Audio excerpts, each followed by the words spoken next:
Welcome to top double nine news. Vijayawada 56 division old Rajarajeswaripeta కంసాలిపేటలో మాజీ MLA రామరాజుతో కలిసి పర్యటిస్తున్న మంత్రి సవితమ్మ నడుం లోతు నీటిలో ఇంటింటికి వెళ్లి పాలు, బిస్కెట్లు, వాటర్ బాటిళ్లు పంపిణీ చేసిన మంత్రి సవితమ్మ ప్రభుత్వం అన్ని విధాలా ఆదుకుంటోంది, ఆందోళన చెందొద్దని భరోసా. వరద నీరు తగ్గుతోంది, పారిశుద్ధ్య సిబ్బంది వచ్చి వీధులు శుభ్రం చేస్తారన్న మంత్రి. ఆహారం, పాలు, వాటర్ బాటిళ్లు అందుతున్నాయా అని అడిగి తెలుసుకున్న మంత్రి. సీఎం చంద్రబాబుకు ధన్యవాదాలు తెలిపిన కంసాలిపేట వాసులు. అధికారులు సమయానికి అన్ని అందిస్తున్నారన్న కంసాలిపేట వాసులు. మరి నిరంతరం మీ సేవలోనే ఇదంతా కూడా వాటర్ తగ్గినంత వరకు శుభ్రం చేసి వెళ్ళేంత వరకు మందులు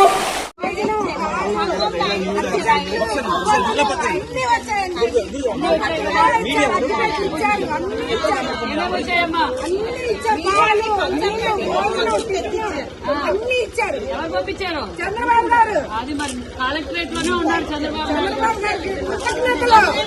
చంద్రబాబు గారికి కృతజ్ఞతలు. అందరికీ కృతజ్ఞతలు.